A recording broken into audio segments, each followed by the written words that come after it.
Quem trouxe Bíblia, 1 Coríntios capítulo 3, a partir do versículo de número 9. Amém? Então está escrito assim na palavra do Senhor.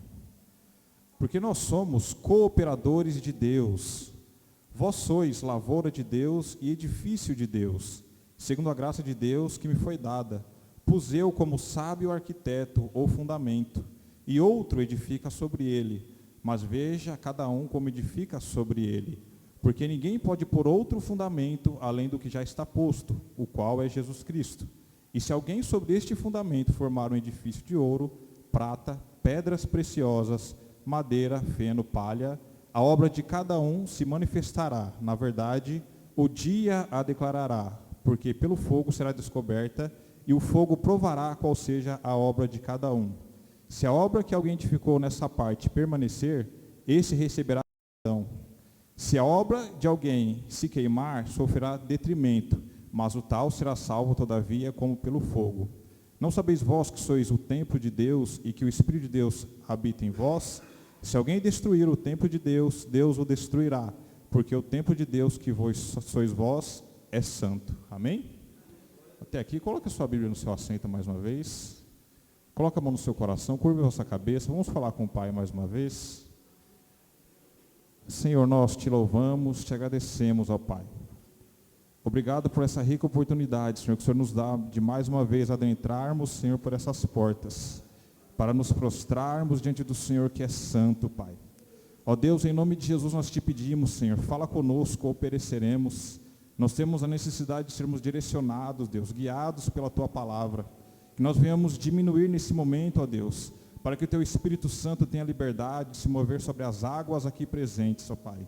Ó Deus, em nome de Jesus, revela a Tua palavra, Deus. Que não seja o Ricardo ministrando, mas seja o Teu Espírito Santo, ó Deus, nos alimentando, Pai, diretamente, Deus, com a palavra do Teu trono, Pai, em nome de Jesus. Assim nós oramos e te pedimos, Pai, em nome de Jesus Cristo. Amém. Glória a Deus. Você pode se assentar, aplaudindo o nome do Senhor.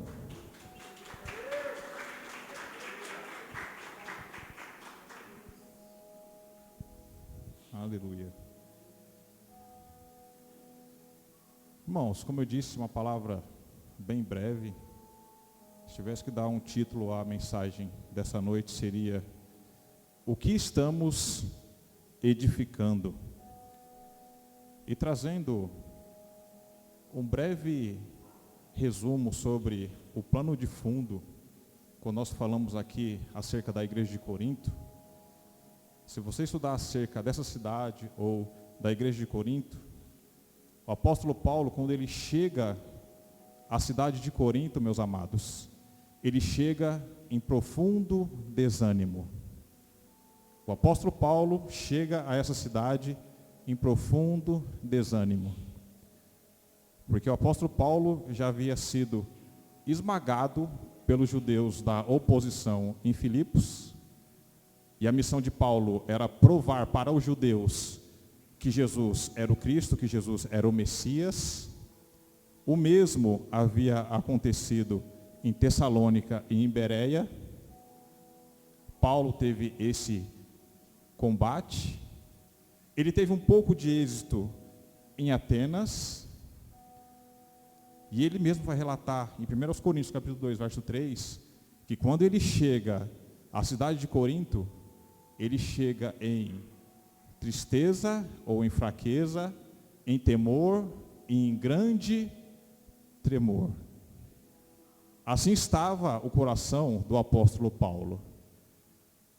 Mediante o seu esforço de tentar provar para os judeus que Jesus era o Cristo, que Jesus era o Messias. Então Paulo, ele estava aqui fazendo o seu trabalho como apóstolo de Cristo, em defender a Sagrada Escritura, em defender aquilo que ele acreditava, e mostrar para o povo judeu que o Messias já havia vindo e que o Messias era o Senhor Jesus.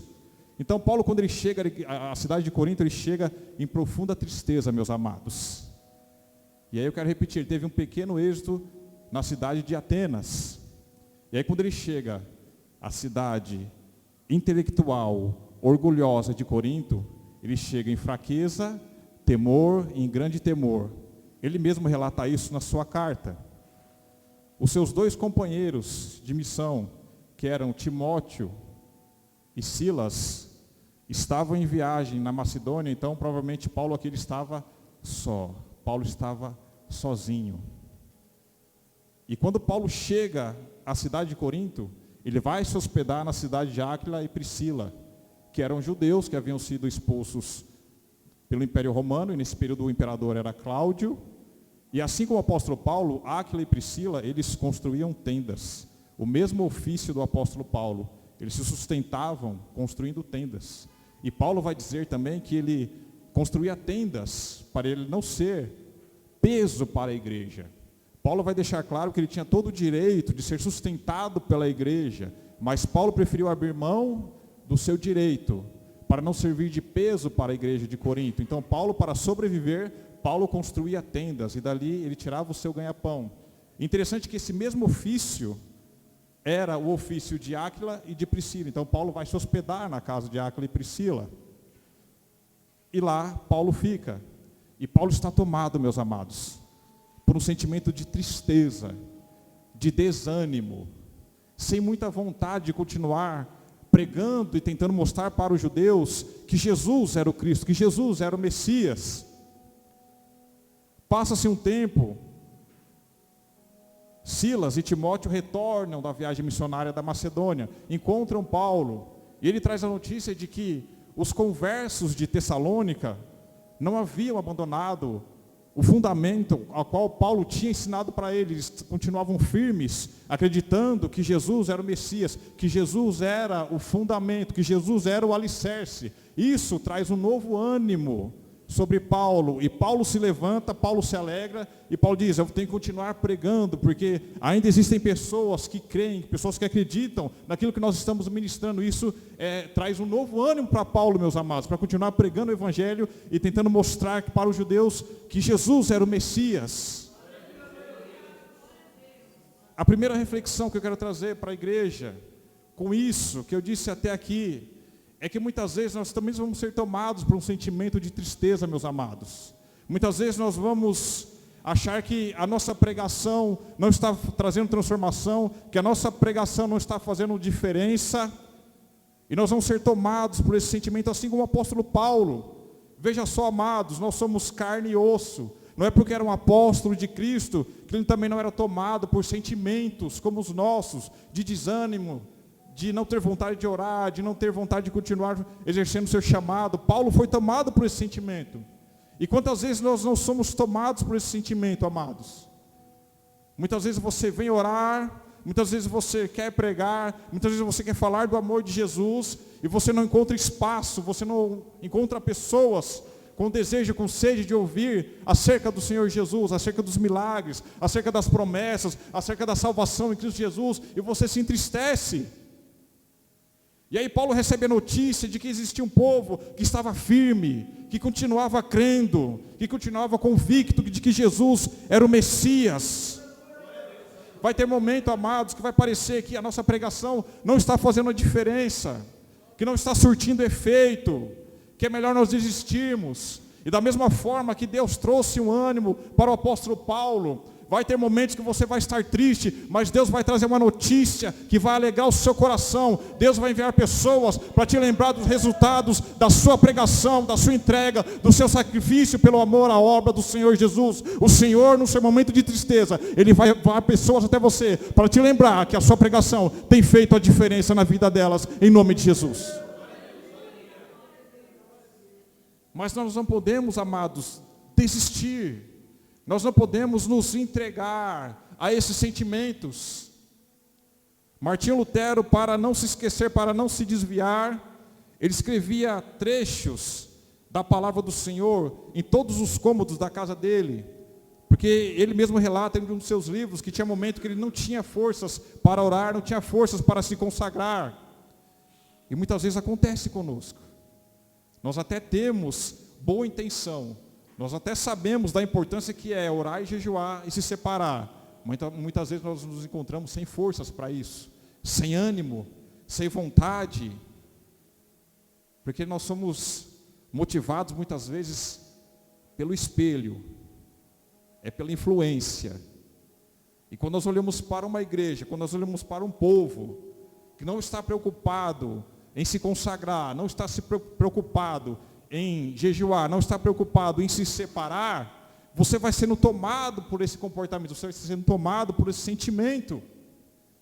E hoje o Espírito Santo, ele quer tirar essa paralisia do meio da igreja, essa apatia espiritual, e o Senhor quer injetar mais uma vez, em nome de Jesus, no meio do seu povo, ânimo, vontade, desejo, fé, vontade de pregar, vontade de se consagrar, vontade de pregar e continuar dizendo que Jesus salva, que Jesus batiza, que Jesus derrama e que Jesus transforma, que Jesus liberta. O Espírito Santo está em busca daqueles que querem se levantar, que não estão satisfeitos com a vida cristã que estão levando, mas que sentem no seu coração o desejo e a chama de se levantar e dizer que Jesus cura, que Jesus liberta, que Jesus batiza com o Espírito Santo e com fogo.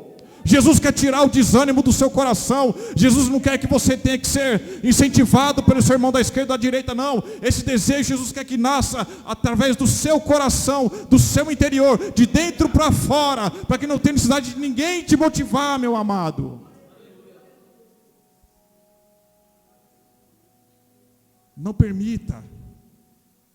Nós vamos nos entristecer? Vamos, amados, porque nós somos falhos, nós somos homens, carne e osso. Mas quando esse sentimento invadiu nosso coração, nós não podemos permanecer com esse espírito de desânimo, esse espírito de desvontade de congregar, de ensinar, de ser usado por Deus. Nós não podemos deixar que esse sentimento venha tomar conta de nossas vidas. E aí Paulo, ele passa a ter alguns problemas, meus irmãos. Isso porque, como eu disse, a cidade de Corinto, a igreja de Corinto, era tomada por irmãos intelectuais, pessoas da alta, pessoas conhecedoras, pessoas que tinham conhecimento profundo acerca da Torá, acerca das Escrituras. E Paulo passa a ter um problema por quê? Porque eles estavam tentando desvincular aquilo que Paulo já havia ensinado, aquilo que Paulo já havia ensinado. O que Paulo havia ensinado para os irmãos de Corinto, meus amados? Ele funda a igreja e ele diz que o alicerce, o fundamento é o Senhor Jesus Cristo. E os entendidos passam a desconstruir ou tentar fazer com que as pessoas acreditassem de uma outra forma. Por quê? Porque havia uma divisão. Enquanto Paulo havia fundado a igreja, tinha mostrado para os irmãos que o fundamento, que o alicerce era Cristo, tinha alguns da oposição que achavam que o fundamento era Cefas, ou Pedro, com base em Mateus 16, 18. Então havia uma divisão, e Paulo passa a ter problema. E aí Paulo tem que escrever uma carta para a igreja de Corinto, dizendo, olha, o fundamento, o alicerce, é um só. Ninguém pode pôr outro fundamento além do que já está posto, que é Cristo. Porque, meus amados, se Jesus não for o nosso alicerce, se Jesus não for o nosso fundamento, em vão nós vamos edificar sobre esse alicerce. Então que o meu e o seu alicerce venha a ser o Senhor Jesus Cristo, porque ninguém, irmãos, tem uma vida vitoriosa se seu alicerce não for Cristo. Ninguém tem uma vida próspera se seu alicerce não for o Senhor Jesus Cristo. Ninguém tem uma vida transformada, uma vida satisfatória, se seu alicerce não for o Senhor Jesus Cristo. E que em nome de Jesus, que o nosso alicerce venha a ser a pessoa do Senhor Jesus Cristo, aleluia. Louvado seja o nome do Senhor. Então Paulo, ele vai ensinar aos irmãos da igreja de Corinto que o nosso alicerce, meus amados, é o Senhor Jesus Cristo. Agora, o que é fundamento, meus amados? Vocês já pararam para estudar ou ter curiosidade em entender o que é fundamento? Uma definição básica. A palavra fundamento pode ser entendida como base, alicerce ou princípio. É um termo utilizado tanto no sentido literal, referente a construções físicas, quanto no sentido figurado, referente a ideias ou valores. Olha só, ideias ou valores. E quando nós falamos, meus amados, de fundamento, de alicerce, ele também está relacionado ao nosso chamado, ao nosso ministério, que muitas vezes nós não valorizamos. E hoje o Espírito Santo quer te lembrar do seu chamado, do seu ministério, para que você venha valorizar o seu chamado, que você venha valorizar o seu ministério. Pastor, o que é ministério? Definição básica para você. Segundo o significado bíblico, o ministério é o serviço que é prestado por pessoas que são chamadas por Deus para realizar uma determinada função em sua obra. Isso pode incluir liderança, ensino, aconselhamento, evangelismo, entre outros. Em qual você se encaixa? Característica de um ministério. O ministério deve ser exercido com amor, humildade e dedicação, sempre buscando a vontade de Deus. É preciso ter compromisso com a verdade e com a palavra de Deus, agindo com integridade e honestidade em todas as situações. Responsabilidades de um ministério. O ministério deve ter como objetivo principal a glória de Deus e o bem-estar do próximo. Isso implica em servir ao próximo, ajudando-o em suas necessidades e orientando-o a partir dos ensinamentos bíblicos. O ministério também deve ser uma referência e conduta e comportamento, inspirando outros a seguir o caminho da fé. Está vendo a definição básica aqui? Do que é ministério, característica de um ministério e responsabilidade de um ministério? Só que a questão aqui, amados, é que hoje em dia está na moda. Hoje todos ou muitas pessoas desejam o ministério. E alguns desejam até o pastorado. Só que, irmãos, para uma pessoa ser pastor, não basta apenas ela ter um bacharel em teologia. Para que uma pessoa seja um pastor, primeiro, ela tem que ter um chamado de Deus. Segundo, ela tem que conhecer as Escrituras. Terceiro, ela tem que amar vidas. Como é que eu sei que eu tenho chamado pastoral para a minha vida? Primeiro, esse sentimento nasce dentro do meu coração. Eu vejo os meus irmãos pregar a palavra, eu me identifico, eu tenho essa vontade de pregar o Evangelho. Eu vejo o pastor Edson pregando aqui, eu tenho um desejo de pregar como o pastor Edson, nasce esse desejo. Segundo, o Senhor confirma no nosso coração esse chamado. E terceiro, toda a congregação, ela enxerga esse chamado na minha vida. Esses são os 3 princípios básicos para nós saber se nós temos um chamado pastoral. Só que por que não basta, irmãos, nós sermos formados em teologia para exercer o chamado pastoral? Porque mais do que conhecer teologia, mais do que saber pregar bem, mais do que ser bom em oratória, nós temos que dar testemunho, meus amados. Deixa eu ler uma passagem aqui para vocês. 1 Timóteo capítulo 3, verso 1 ao 8. E poucos têm se importado com isso. Olha só. Esta é uma palavra fiel. Se alguém deseja o episcopado, excelente obra deseja. Convém, pois, que o bispo seja irrepreensível, marido de uma mulher, vigilante, sóbrio, honesto, hospitaleiro, apto para ensinar, não dado ao vinho, não espancador, não cobiçoso de torpe ganância, mas moderado, não contencioso, não avarento, que governe bem a sua própria casa, tendo seus filhos em sujeição, com toda a modéstia. Porque se alguém não sabe governar a sua própria casa, terá cuidado da igreja de Deus? Não neófito, para que, ensoberbecendo-se, não caia na condenação do diabo. Convém também que tenha o bom testemunho dos que estão de fora, para que não caia em afronta e no laço do diabo. Olha só os requisitos, amados, para aquele que deseja o episcopado. Quero ler novamente o finalzinho. Convém também que tenha bom testemunho dos que estão de fora, para que não caia em afronta e no laço do diabo.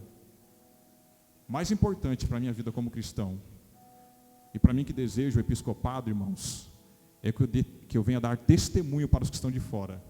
E muitos cristãos não têm se importado com isso. Até pregam bem, até louvam bem, mas não têm dado testemunho. E o nosso testemunho fala mais do que a nossa pregação. O que atrai as pessoas, o que converte as pessoas, muitas vezes, não é a nossa pregação, é o nosso comportamento, é o nosso testemunho.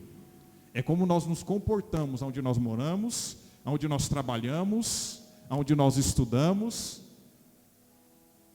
com quem nós andamos, é o nosso testemunho, amados.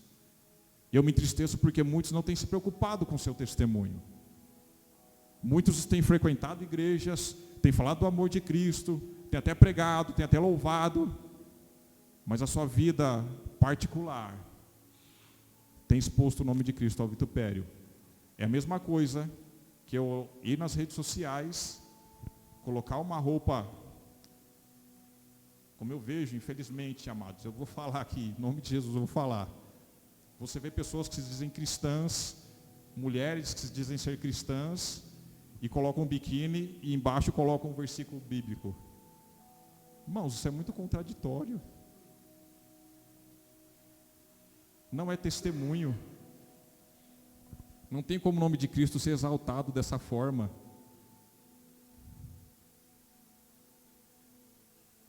É tempo, amados, nós nos preocuparmos com o nosso testemunho. Porque como Paulo diz, nós estamos rodeados de uma tão grande nuvem de testemunha. As pessoas estão de olho. Os nossos inimigos, muito mais, estão esperando nós vacilarmos para apontar o dedo e dizer, olha lá, não é crente? Olha lá, não vai para a igreja? Olha lá, não carrega a Bíblia embaixo do braço? Por isso nós não podemos vacilar, meus amados. Paulo diz, olha, aqueles que estão em pé, olhe cuidado para que não caia. Eu estou dizendo isso aqui para você se fortalecer, para você se fortificar, para você se lembrar que existe um alicerce, mas você venha se importar com o que você está construindo sobre esse alicerce, aleluia. Eu estava falando para a Grace, eu não quero mais pregar, porque toda palavra que o Senhor me dá é cajado. Eu não tenho palavra motivacional, eu não tenho palavra de chave de carro, eu não tenho palavra de chave da casa. Toda vez que eu oro, me prostro aos pés da cama e peço a palavra do Senhor, é só palavra de conserto. Eu falei, pastor, eu não quero mais pregar. Porque, amados, vejam só, quando eu me converti com meu pai na fé, às vezes as pessoas acham que a ministração que eu trago é uma palavra dura, eu tinha que tomar cuidado com as palavras, mas a forma como foi ministrado, que eu fui discipulado, eu não chego nem a 50% do meu pai da fé. A maneira e a palavra que ele ministrava aos nossos corações. Então, para mim é comum.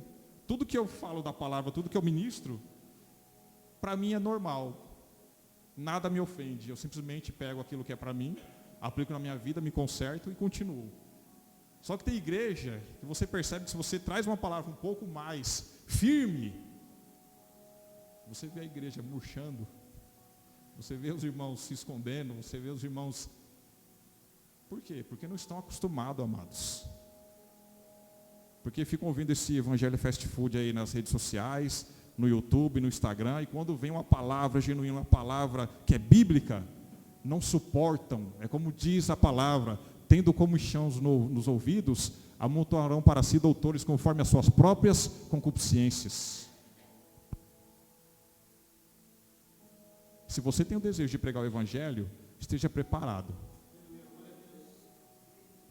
Se o Senhor tem colocado no seu coração essa chama, essa vontade de pregar o evangelho, essa palavra que cura, que liberta, que transforma, que muda a vida do homem, que transforma, esteja preparado, meus amados.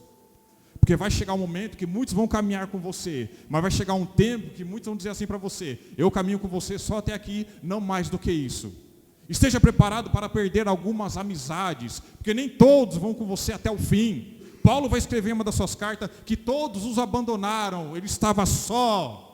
Esteja preparado para as pessoas caminharem por você só até por um período de tempo, porque vai chegar um tempo que vai ser você e Deus, você e os seus amigos mais íntimos, porque as pessoas, muitas vezes chegam a Cristo por emoção, chegam por conta de um convite, porque o amigo vai para a igreja, porque um parente vai para a igreja, e ele vai junto, ele vai pela emoção, não pela conversão. Então esteja preparado para chegar um período e ser só você e o Senhor.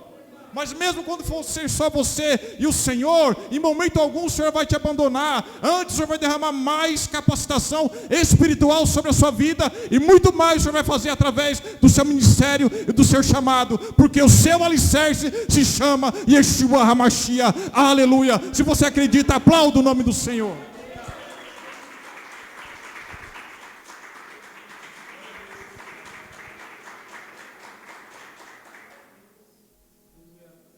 Jesus é o nosso alicerce, amados.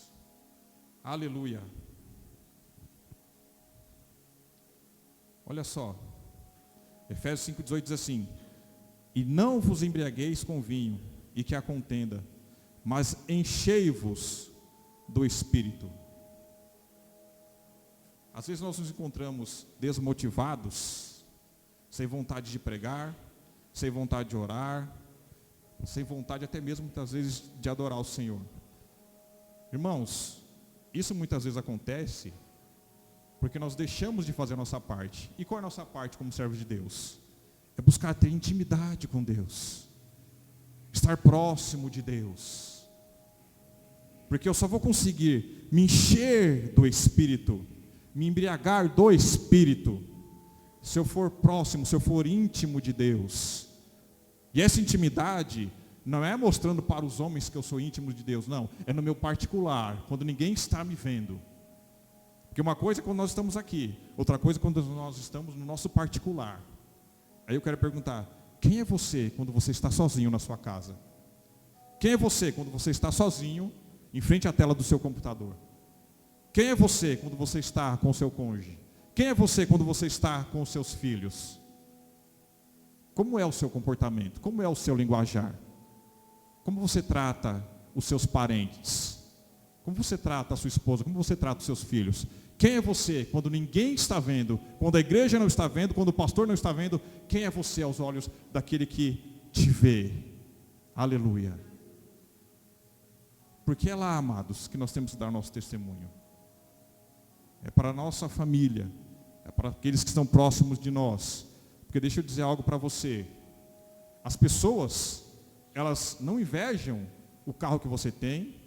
As pessoas não invejam a casa que você tem. As pessoas não invejam a empresa onde você trabalha. O que as pessoas invejam é o relacionamento que você tem com a sua esposa.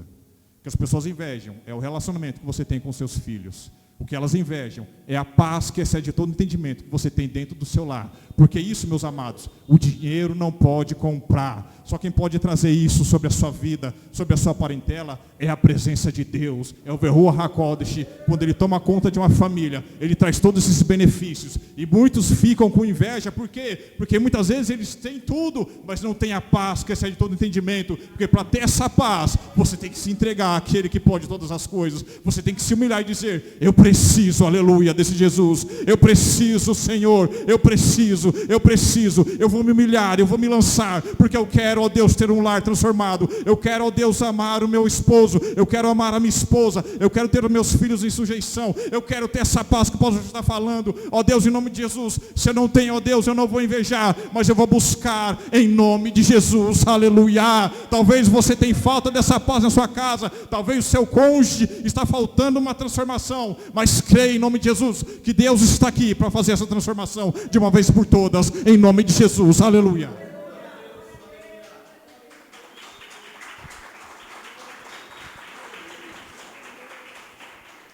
Aleluia, Jesus.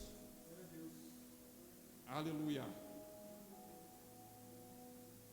E aí, amados, nós não podemos perder essa intimidade, porque todo tempo nós precisamos ser inspirados, estimulados por Deus. E essa inspiração só vai vir se nós tivermos contato com essa palavra. Se você for pegar o termo inspiração, esse termo ele vem do latim, que significa soprar para dentro. Então muitas vezes, até os homens que foram usados por Deus para registrar a sua palavra, eles foram inspirados por Deus para registrar a sua palavra. Quando nós vamos pregar o evangelho aqui, nós oramos jejuando, nós somos inspirados por Deus para trazer a mensagem que está no coração de Deus. E eu só vou ser inspirado se eu tiver esse contato com Deus, se eu me separar, se eu me santificar, se eu não tiver essa separação, dificilmente eu vou ser inspirado a pregar, inspirado a orar, inspirado a adorar o nome do Senhor. Então é necessário ter essa separação, amados. E se você não está tendo essa vontade, reveja a sua busca com Deus.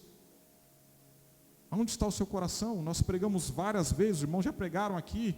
Aonde estiver o vosso tesouro, aí estará também o seu coração. Aonde você tem empregado o seu coração, meu querido? Aonde estão os seus desejos? Aonde estão as tuas vontades? Precisamos ser inspirados a pregar o Evangelho, inspirados a ver vidas transformadas, aleluia. Irmãos, da mesma forma que quando nós lemos a Bíblia Sagrada, nós somos inspirados, nós temos que tomar cuidado, porque essa fonte de inspiração, ela vem de Deus. Acabamos de ler Efésios. E não vos embriagueis com vinho e com a contenda, mas enchei-vos do Espírito. Porque uma vez que eu me embriago do vinho, o resultado após estar embriagado, eu posso trazer alguns malefícios para a minha vida. Não que seja proibido beber vinho, tá? Vinho não é proibido, ponto pacífico. Mas é muito melhor eu me embriagar do Espírito do que com o álcool. Porque quando eu me embriago do Espírito, o resultado, meus amados, é louvor, é palavra, é transformação de vida, é pregação do Evangelho, é presença de Deus, é comunhão com os irmãos. Esse é o resultado de se embriagar com o Espírito. E quando eu não sou embriagado pelo Espírito, eu abro espaço para ser inspirado por outrem. E aí é onde eu tenho que tomar cuidado. Porque se eu não sou inspirado pelo Espírito Santo, eu vou ser inspirado por quem? Esses cantores que fazem sucesso aí, no meio secular, vocês acham que a inspiração deles vem de onde? Ou da onde?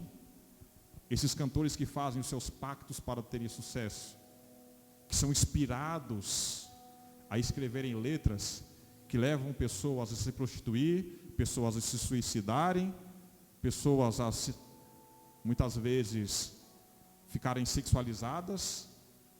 Essas pessoas, amados, também têm uma fonte de inspiração. Só que não tem nada a ver com a inspiração que nós temos, que vem do Espírito de Deus. Porque quando nós somos inspirados por Deus, amados, o resultado é diferente.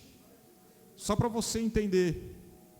Olha só, se nós não formos inspirados por Deus, quem vai tentar nos inspirar? Segundo Samuel, capítulo 24, verso 1. E como é livro, é segundo e primeiro. Já falei várias vezes, mas mesmo assim os irmãos veem.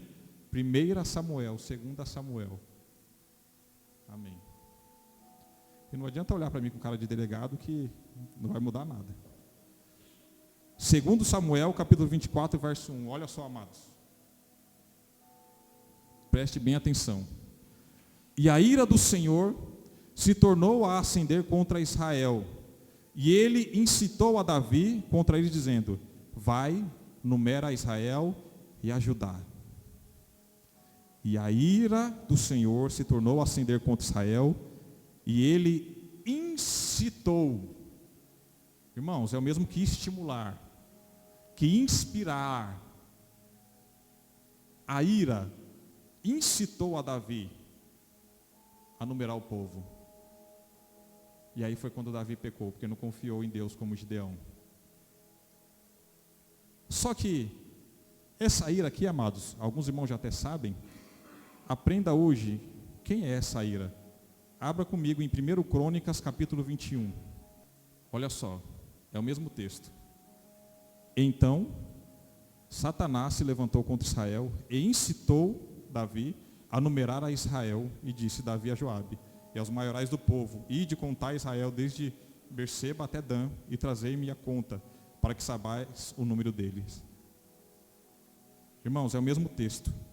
Vamos só substituir e a ira do Senhor por então Satanás se levantou contra Israel e incitou a Davi. Então, quando nós falamos da ira de Deus, estamos falando do inimigo de nossas almas. Quem entendeu, dá um glória a Deus aí. Então, a ira de Deus, meus amados, é o próprio inimigo de nossas almas, que muitas vezes incita o mundo aí fora a se prostituir, a se drogar, a adulterar, a mentir. Muitas vezes até planta sentimentos negativos. Mas eu não quero que você fique, amado, só com essa visão negativa de inspiração. Eu quero te lembrar que a promessa para a igreja de Cristo é o derramar do Espírito Santo, Joel 2,28. A promessa de Deus, amados, é que Ele derramaria do Espírito dele sobre toda a carne. E essa palavra se cumpriu em Pentecostes, você sabe. E hoje é muito comum o debate entre cristãos católicos e protestantes. Hoje nós vemos alguns líderes católicos querendo dizer que nós só temos essa Bíblia nas nossas mãos por conta da Igreja Católica. E que a igreja está acima da palavra. Sendo que, na verdade, amados, nós só temos esse conjunto de livros aqui porque quem preservou essa palavra foi o próprio Deus. Está escrito que nenhuma escritura é de particular interpretação, mas homens inspirados por Deus foram levantados para registrar essa palavra. Homens foram inspirados.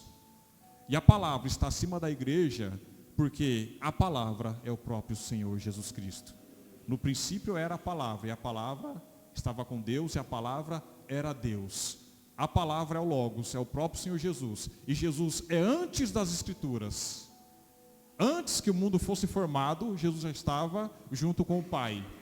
Então Jesus está acima da igreja, porque Jesus é a palavra. Então se disserem para você que a igreja está acima da palavra, não. Quem está acima da igreja é o Senhor Jesus, porque Jesus é o Logos, Jesus é a palavra. E a palavra está aqui para libertar você, para direcionar você, para curar você, para levantar você, injetar ânimo mais uma vez no seu coração, para que você não fique prostrado, mas que você venha se levantar em nome de Jesus e continuar o seu chamado, o seu ministério.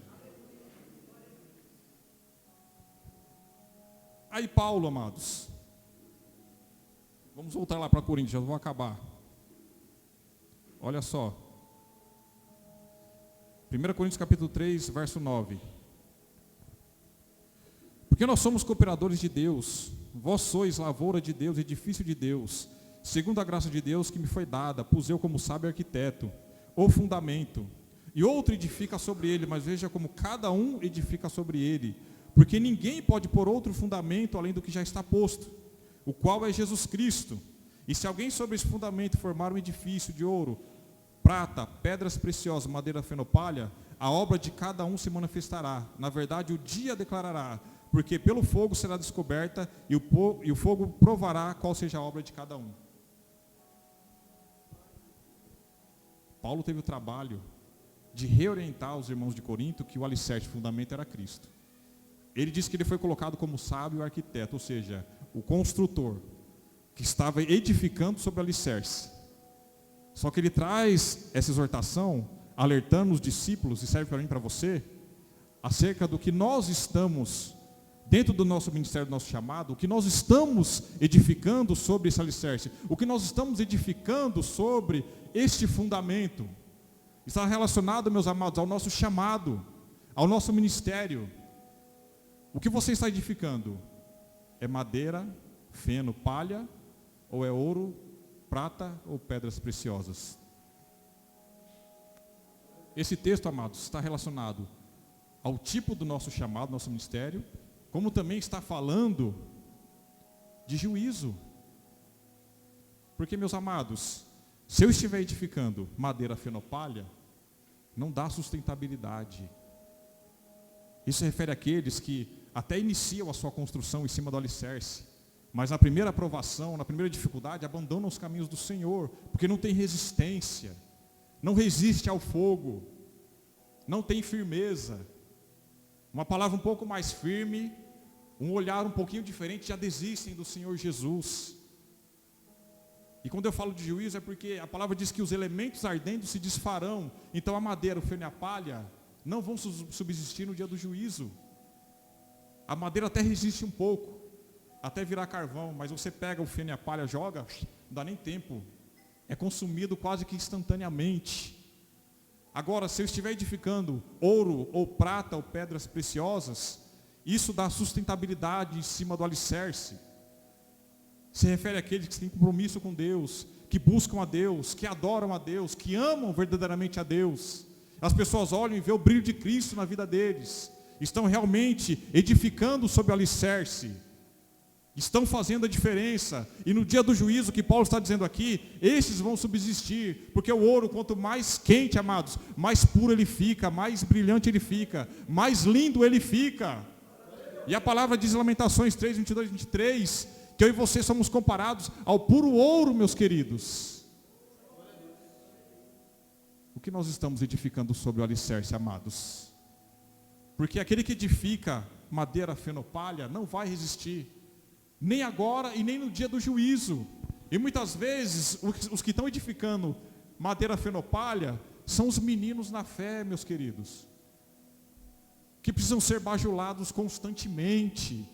Que precisam de um incentivo constantemente. Que toda hora tem uma desculpa para não ir aos cultos. Que toda hora tem uma desculpa para sair da igreja. Que toda hora fica buscando uma forma ou subterfúgio para abandonar os caminhos do Senhor. Madeira fenopalha não vai resistir, não vai subsistir.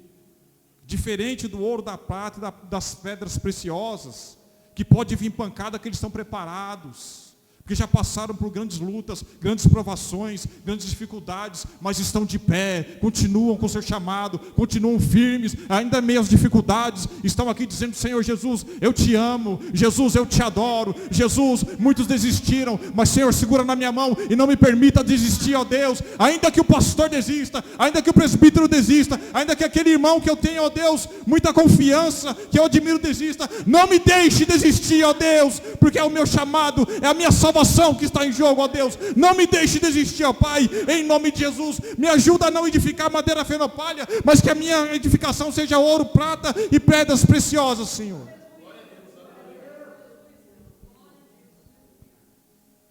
O que nós estamos edificando, igreja, aleluia. O Espírito Santo pergunta para você, aleluia. É tempo de nós amadurecermos na presença de Deus. É tempo de nós começarmos a edificar sobre o alicerce que é Jesus Cristo. O que você tem edificado até aqui, em nome de Jesus. O que você tem feito, aleluia, com o teu ministério, com o teu chamado, aleluia. Talvez até aqui ninguém te apresentou um evangelho com profundidade. Talvez até aqui você ficou na superfície das Escrituras. Mas o Senhor te trouxe aqui, é porque Ele conhece a sua capacidade, o seu potencial, e é tempo de você mergulhar nas Escrituras, porque grandes coisas o Senhor vai fazer através e por meio da sua vida. É por isso que você está aqui sentado ouvindo essa palavra, porque grandes coisas, grandes promessas o Senhor quer cumprir na sua vida. Se não cumpriu até hoje, é porque ainda faltam detalhes que o Senhor quer consertar para te preparar para essa grande obra. Mas se você acredita, aplauda o nome do Senhor Jesus Cristo. Louvado seja o nome do Senhor.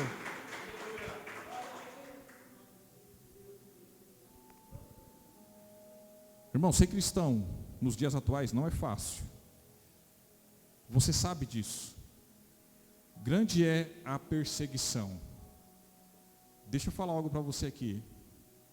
Na minha profissão hoje, você ser heterossexual, conservador, preste atenção. Você ser heterossexual, conservador, ter com você os valores judaicos cristãos, temer a Deus, ter a família tradicional como base, é um motivo de grande perseguição. Os que não têm princípios se vendem facilmente por conta de um cargo. Deixam-se levar facilmente por conta de posições. Mas nós que temos o Espírito Santo, amados, nós não nos vendemos com facilidade. Nós que um dia fomos transformados, lavados e remidos pelo sangue do Cordeiro, nós não vamos nos vender com facilidade, aleluia. Você não vai se vender com facilidade, por cargo, por dinheiro, por posição. Não se venda, porque muito mais é o que está dentro de você, que as pessoas não podem comprar com dinheiro, só podem comprar se se arrependerem na presença de Deus. O que está dentro de você, dinheiro nenhum compra. Não se venda, porque grandes coisas o Senhor vai fazer através da sua vida. não se vendo. Deixe as pessoas crescerem. Deixe as pessoas acharem que estão conquistando. Deixe as pessoas construírem riquezas nesse mundo. Porque o Senhor já está preparado lá na eternidade, a morada ao lado do Senhor Jesus Cristo, aleluia. Deixa eu perguntar para você, aonde está o seu coração, aleluia? Aonde está o seu coração? Onde estiver o vosso tesouro, aí estará também o seu coração. E se o Senhor começasse a falar agora, irmãos? Porque eu estava conversando com uma irmã esses dias, e ela relatou para mim que ela entende que o motivo dela não estar sendo abençoada ainda é que ela não conseguiu liberar perdão. E quantos cristãos não estão sendo abençoados porque não estão conseguindo liberar perdão? E quando eu falo de perdão, irmãos, é muito fácil falar aqui do microfone, é fácil para mim falar de perdão. Só que se o Senhor colocou no seu coração, eu nem sei porque eu estou dizendo isso aqui, para você perdoar alguém, a Bíblia nos ensina que o perdão é um dom de Deus. Se você não tem esse dom, busque esse dom junto a Deus, que Deus vai te capacitar para você ter condições de perdoar em nome de Jesus. Porque se é isso que impede você ser abençoado, não deixe o inimigo ter vitória nessa área, irmãos. Vamos começar a liberar perdão e ver as bênçãos de Deus sobre a nossa vida em nome de Jesus. Aleluia. Louvado seja o nome do Senhor. Vamos voltar lá para Timóteo, eu vou encerrar, amados. 1 Timóteo capítulo 3, verso 1 e 8. Parte A diz assim: esta é uma palavra fiel. Se alguém deseja o episcopado, excelente obra deseja. Convém, pois, que o bispo seja irrepreensível, marido de quantas mulheres?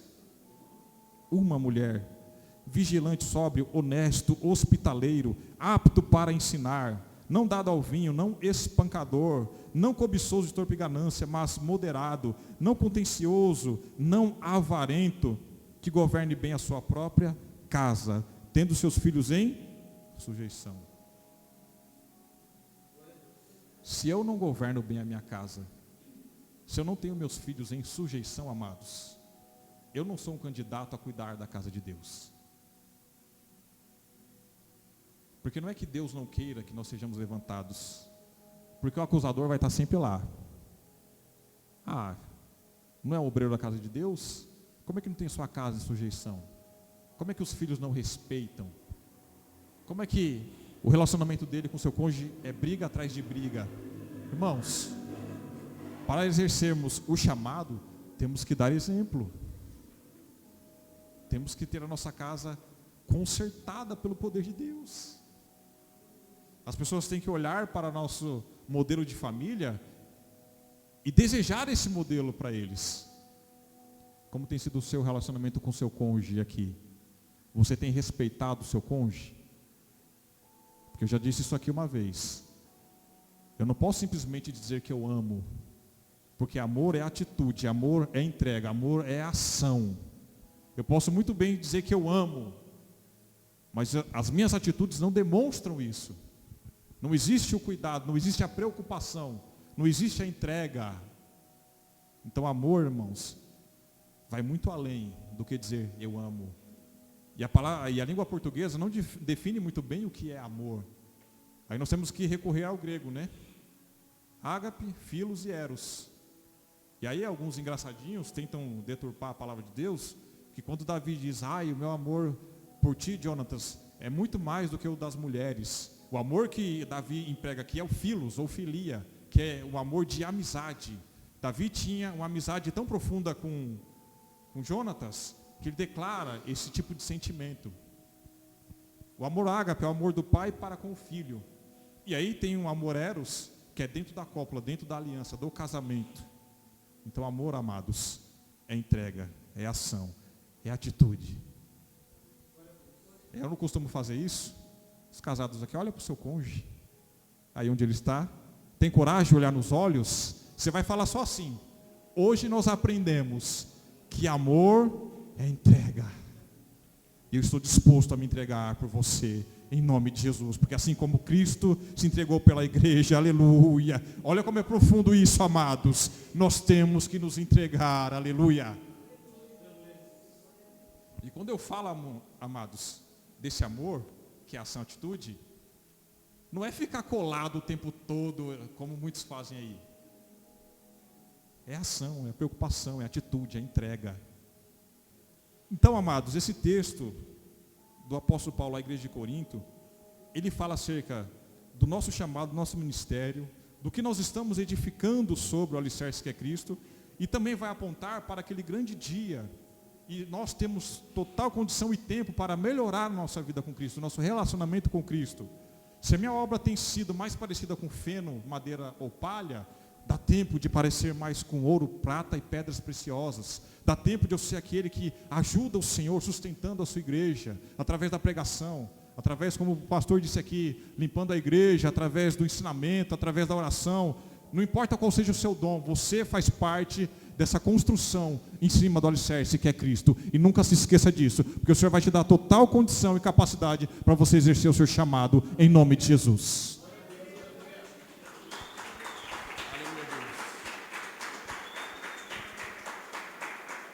Glória a Deus. Quero convidar você a se colocar de pé. Aleluia. Quero terminar dentro do horário. Quero convidar o Ministério de Louvor.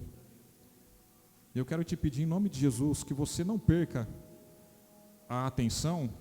E eu quero que nesse momento você pense no seu chamado, no seu ministério. Aleluia, Jesus. Porque o Senhor sabe da sua importância, o Senhor sabe da capacidade que tem sobre o seu ministério, sobre o seu chamado. Ele conhece o seu potencial. Só que basta você fazer uma decisão. Nós não podemos ficar em cima do muro, amados. Nós temos que tomar uma decisão em relação ao nosso chamado. E eu não posso tomar essa decisão por você. E eu quero que você pense aí nas promessas que o Senhor fez sobre a sua vida. Nas promessas que o Senhor fez acerca do seu ministério. De que você seria uma bênção. E o Senhor me permite dizer que essa promessa ainda está de pé na sua vida. Aleluia. Glória a Deus. Vamos adorar o nome do Senhor, igreja. Aleluia. Eu queria que você adorasse com todas as forças.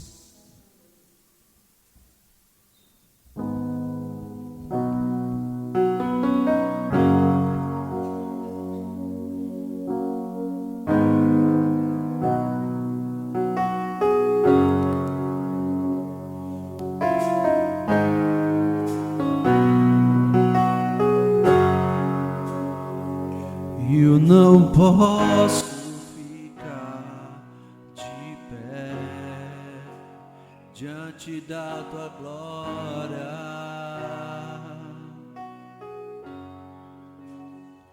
Eu não posso ficar de pé diante da tua glória.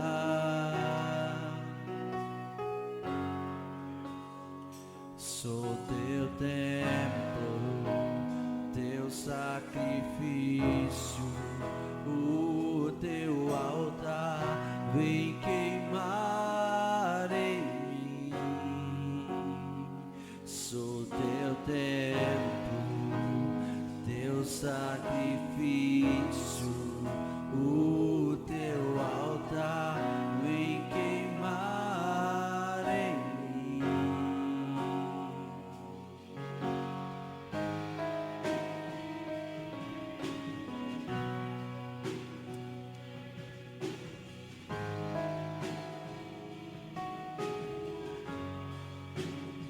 Eu não posso ficar de pé diante da tua glória.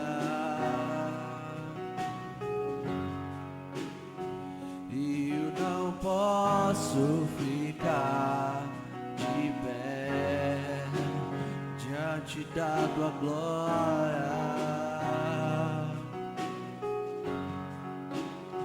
Sou teu templo, teu sacrifício, o teu altar vem queimar em mim. Sou teu templo, sacrifício, o teu altar vem queimar em mim.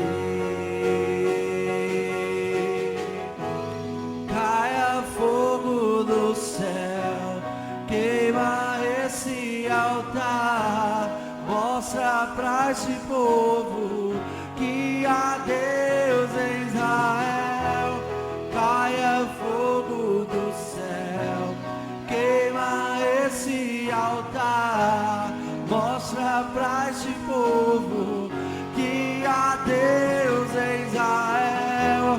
Caia fogo do céu, queima esse altar, mostra pra esse povo que há Deus em Israel.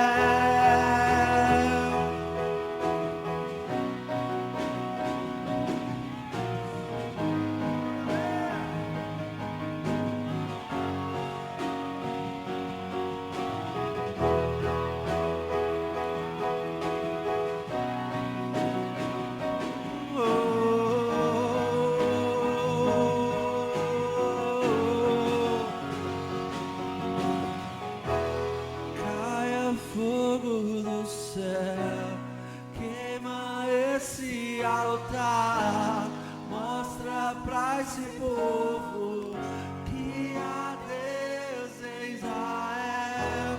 Caia fogo, Senhor, desça com teu fogo neste lugar, Senhor, para provar as obras, como foi ministrado, Senhor, obras de pedras preciosas, de ouro, de prata, Senhor, aleluia.